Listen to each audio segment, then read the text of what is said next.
Donc, parler de ce livre de l'ambassadeur Moustapha Cissé, du Dara à la diplomatie.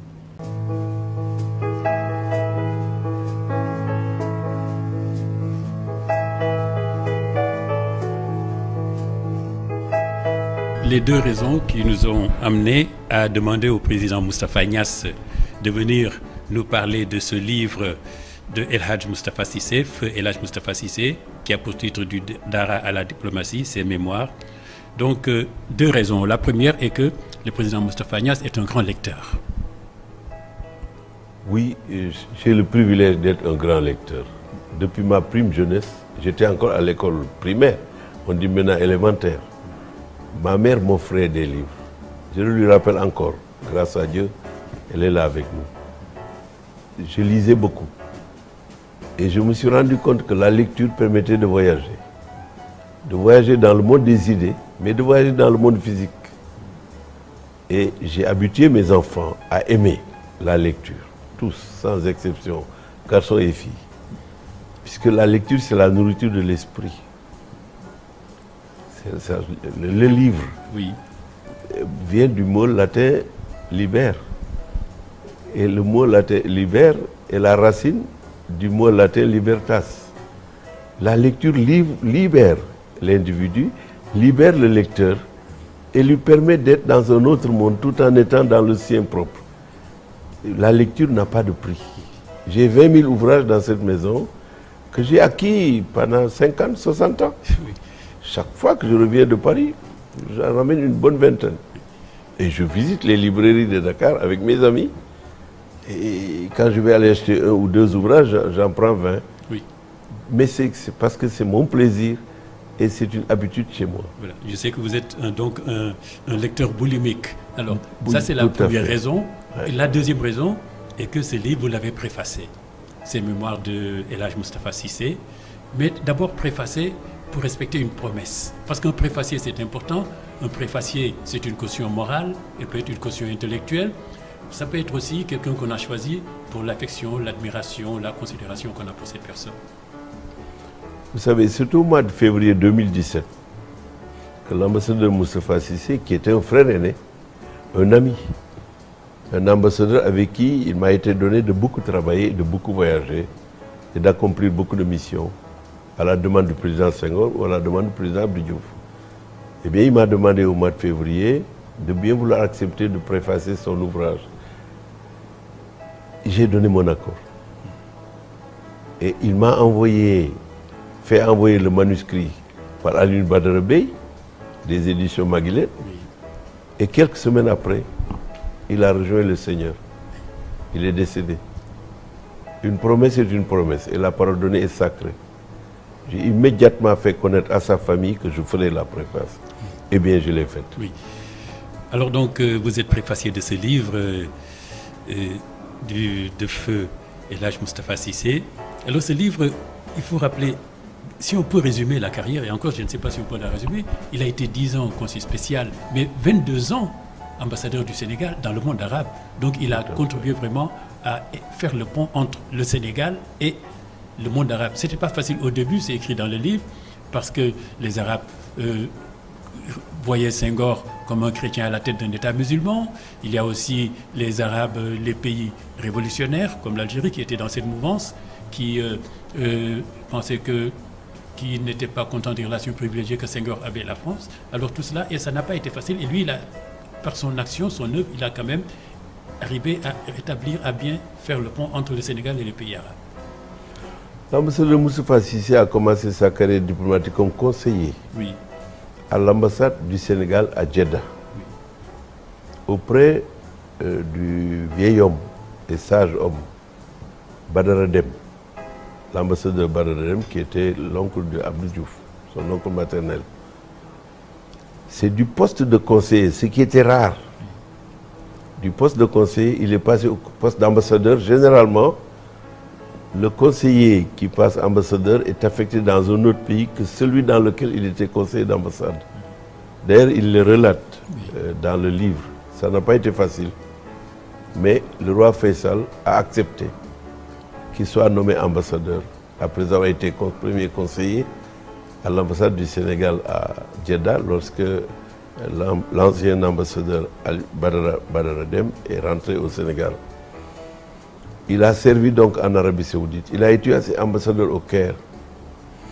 Mais il avait de nombreuses ambassades où il était accrédité auprès des émirs, des rois, notamment du Moyen-Orient et du monde arabe en général. Donc l'ambassadeur Moustapha Cissé a été ambassadeur portant peut-être une vingtaine de titres d'ambassadeur auprès d'eux. Parce qu'il avait une culture générale très pointue. Il connaissait l'histoire du monde arabe, l'histoire de l'islam, l'histoire du Saint-Coran. Il connaissait les dirigeants arabes, presque tous, sans exception, individuellement. Quand il était en face d'eux, il était auprès d'amis qui l'ont adopté les uns après les autres. Il faut rappeler que la première visite du roi Faisal en Afrique s'est effectuée sans qu'il vienne au Sénégal. Au début des années 60, que le roi d'Arabie Saoudite visite des pays de l'Afrique de l'Ouest sans venir à Dakar, il y avait une raison. Ce n'était pas qu'il était contre la politique sénégalaise de Senghor, parce qu'il ne connaissait pas le Sénégal, le roi Faisal. C'est donc à la suite de la politique définie par le président Senghor pour que le Sénégal se rapproche du monde arabe. Parce que le Sénégal est un pays islamique. Nous avons une minorité chrétienne qui est avec nous, avec qui nous pensons, nous réfléchissons, nous prions, nous partageons tout. Mais le Sénégal est un pays à majorité musulmane. Et c'est sur la base de cette donnée-là que le président Senghor, chrétien, baptisé, ancien séminariste, a pu, grâce à des hommes comme l'ambassadeur Moustapha Cissé, rapprocher le Sénégal du monde arabe. L'ambassadeur Moustapha le dit dans le livre d'ailleurs. Il cite 3 ou 4 hauts cadres sénégalais qui, en même temps que lui et avec lui, ont porté ce message de Senghor pour rapprocher le Sénégal, pays musulman, avec le monde musulman et le monde arabe. Il a joué un rôle important qu'il n'a pas voulu exclusif. Il a eu l'honnêteté de citer les noms de 3 ou 4 Sénégalais, dont Cheikh Tidiane Sy Al Maktoum. Il l'a cité comme une de ses références. Il y avait 2 autres Sénégalais qu'il a cités dans l'ouvrage, qui étaient avec lui dans ce mouvement de promotion d'un Sénégal de croyants, d'un Sénégal à majorité musulmane, qui ne rejette pas les 2 autres religions révélées, que sont le judaïsme et le christianisme. Cela, il l'a fait. Et il l'a fait avec brio, mais surtout avec patience. Le livre raconte sa vie, vraiment sa carrière. Il a aussi été pendant 12 ans chargé de la gestion du pèlerinage au commissaire, pendant 12 ans. Après Masturhané, qui en était aussi l'un des premiers. Emblématique, oui. Oui. En fait, le premier commissaire général au pèlerinage en 1948, moi j'avais 8 ans, a été notre oncle, le docteur Moustapha Touré de Matam, qui était un jeune médecin. C'est lui le premier chargé d'organiser le pèlerinage au lycée. À l'époque, les pèlerins partaient par le bateau, ils ne partaient pas par l'avion. Et pendant une 12aine d'années, l'ambassadeur Moustapha Cissé a dirigé ce commissariat général au pèlerinage, qui est aujourd'hui dirigé par le brillant intellectuel arabo-francophone, n'est-ce pas, Abdou Aziz Kébé, qui dirige aujourd'hui cette mission. Pour diriger cette mission avec succès, il faut, 1, connaître les hommes, leur caractère, leurs tendances et leurs besoins, leurs impatiences et aussi leur capacité de s'élever et de s'ouvrir. Ensuite, il faut connaître les réflexes du monde arabe, les traditions, us et coutumes du monde arabe, le comportement du monde arabe face à l'islam et à l'application des préceptes du Saint-Coran. Et là aussi, l'ambassadeur Moustapha Cissé, s'il a été reconduit 12 fois, c'est parce qu'il réussissait. Il a formé beaucoup de Sénégalais dans cette commission du pèlerinage. Il y en a qui sont devenus d'ailleurs aussi commissaires généraux au pèlerinage, comme l'imam Rawambaye, qui est un intellectuel éminemment brillant, aussi bien dans la langue française que dans la culture et dans la langue arabe, l'imam Baye. Alors, il raconte aussi dans ce livre, parce que c'est un livre de souvenirs, là, nous allons vers la fin de cet entretien, de ces témoignages, de cette explication, de ce livre. Il raconte aussi ce qu'il appelle la désengorisation. Oui, ça c'est un problème politique. Oui.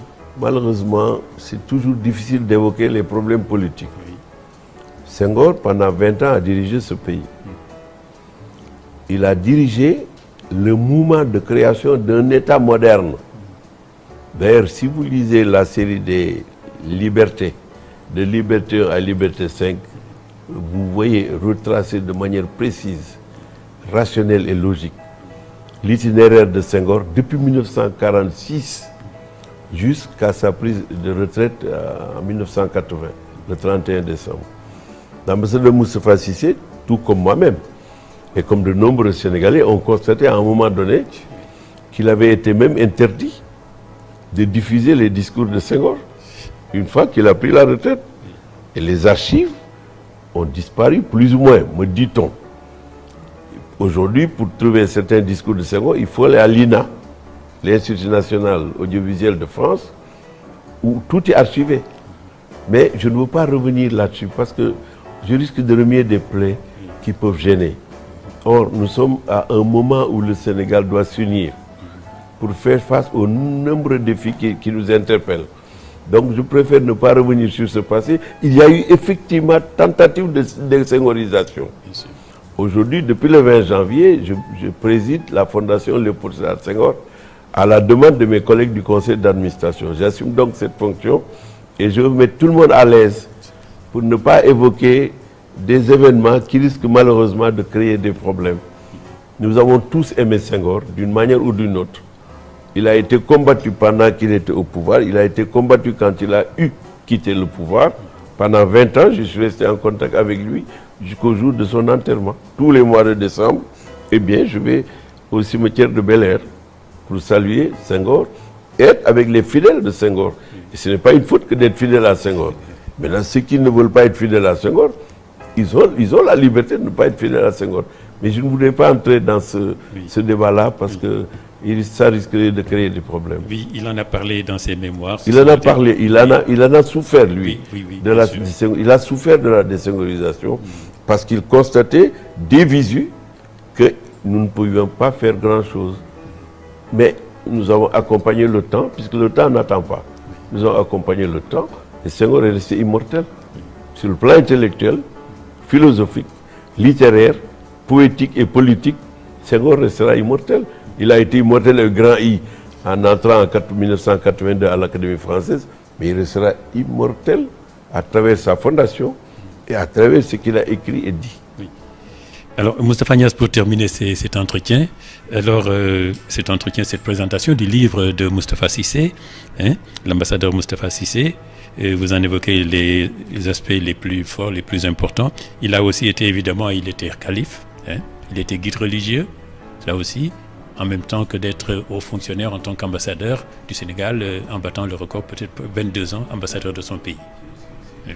Dans son rôle et dans sa mission de guide spirituel, je dois dire avec fierté que l'ambassadeur Moustapha Cissé a toujours tenu des propos de vérité sur la situation du Sénégal. Il recevait à Pire, à l'occasion des gamous annuels, beaucoup de personnalités, aussi bien du pouvoir, du côté du pouvoir que du côté de l'opposition. Mais chaque fois, dans le sillage de Seydi Abdou Aziz Sy Dabakh, dans le sillage des khalifes généraux qui se sont succédés à Touba, à Tivaouane, à Médina Baye, à Médina Gounass, chez nos parents Kunta et chez nos parents Layen. De même que chez nos parents chrétiens, nos amis chrétiens. Eh bien, Moustapha est toujours entré dans le système de la réflexion positive pour dire la vérité et être un drapeau qui alerte sur la perte des valeurs qu'il fallait arrêter. Chaque fois, il le faisait avec courage et en citant des hadiths du prophète et des sourates et des versets du Saint-Coran. Et quand il a fallu soutenir également, il a soutenu parce que de ce côté-là, il a joué un rôle politique. En même temps que la mission religieuse qu'il exécutait en tant que chef religieux. Aujourd'hui, c'est Seigne Mansour, son jeune frère, qui est le nouveau calife, qui est dans le même sillage. Oui. Et toute la famille s'est réunie tout le temps autour de lui pour l'aider à assumer cette charge qu'il avait héritée de son père, qui était un homme de culture extraordinaire. Pour terminer, le dernier mot, si vous permettez. Alors, ce livre, ces mémoires, racontent le Sénégal, racontent la politique arabe, n'est-ce pas, du Sénégal. Est-ce que ce livre, vous le conseilleriez d'abord à ceux qui veulent faire de la diplomatie, parce qu'il raconte sa carrière diplomatique, ou bien alors à tout simplement ceux qui veulent savoir comment un homme s'est engagé avec talent, avec aussi abnégation pour faire connaître, montrer une belle image de son pays au monde arabe dans ce cas-ci. Vous savez, mon professeur de philosophie, M. Jean Vigneault, il y a longtemps, nous conseillait de toujours prendre soin de lire la vie des grands hommes. Et il ajoutait, vous en tirerez toujours quelque chose. Eh bien, ce livre est un livre écrit par un grand homme. Le lire, en prendre connaissance, suivre les méandres, les succès, les difficultés, les moments de doute, d'interrogation, les moments où il fallait s'engager, eh bien, c'est autant de repères qui permettent aux Sénégalais en général, et surtout à notre jeunesse, de pouvoir s'identifier par rapport à l'effort quand vient le temps de l'action, quand vient le temps de la bonne action. Puisque l'être humain doit être utile pendant sa vie pour pouvoir laisser, quand il aura rejoint Dieu notre Seigneur dans l'au-delà, laisser un héritage au-delà de sa famille biologique qui hérite de ses biens s'il en laisse. Mais tout le monde doit pouvoir hériter des idées, des initiatives, des actions, des réalisations et aussi des leçons tirées des échecs, parce qu'une vie sans échec n'existe pas, puisque c'est le phénomène naturel du jour et de la nuit. Tout bien a en face de lui un mal potentiel. Combattre le mal, l'éviter et le maîtriser, c'est le but de l'homme. Et comme le disait Senghor, citant d'ailleurs Karl Marx, l'être humain, au-delà de ses besoins naturels, doit être capable de produire des œuvres de beauté. La poésie est une œuvre de beauté. La littérature est une œuvre de beauté. La philosophie est la plus magnifique base comme œuvre de beauté, espace d'œuvre de beauté. Et Moustapha était parmi ceux-là. Il faut lui rendre cet hommage.